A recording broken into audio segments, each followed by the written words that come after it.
दोन बिबट्यांच्या हल्ल्यात 5 बकऱ्या ठार. धाडसी गुरख्याने बिबट्यांना हुसकावले.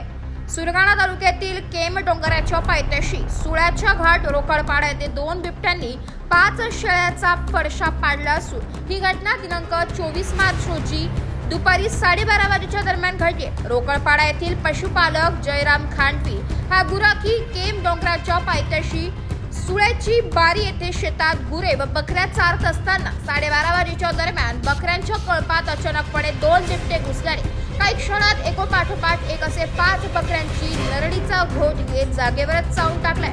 गुरख्याने आरडाओरडा सुरू केल्यानंतर बिबटे जंगलात पसार झाले.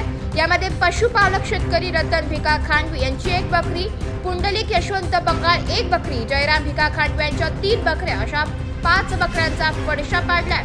याबाबत वनरक्षक चौधरी, वनपरिक्षेत्र अधिकारी विजय वेलकर यांना माहिती देण्यात आली आहे. या घटनेचा पंचनामा करून पशुवैद्यकीय अधिकारी यांचे करवी शवविच्छेदन करण्यात येणार असल्याचं वेलकर यांनी सांगितलंय. या केम पायथ्याच्या परिसरात बिबट्यांची संख्या लक्षणीय असून मानव व वन्यजीवांचा संघर्ष वाढला असून नागरिकांमध्ये भीतीचे वातावरण पसरलंय.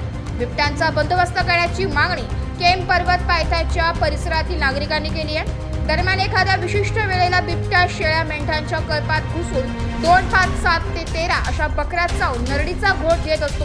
या घटनेला आदिवासी बोलीभाषेत बिबट्या खड्या बकऱ्यांशी सुसरी खेळतो असे म्हणतात. यावेळी केवळ 1-2 बकऱ्यांचे रक्तप्राशन करतो, मांस भक्षण करीत नाही असे ज्येष्ठ आदिवासी नागरिकांनी सांगितले. नाशिक लोकशाही न्यूज साठी उपसंपादक बाजीराव नाना खेळणार, सहप्रतिनिधी रतन चौधरी, सुरगाणा.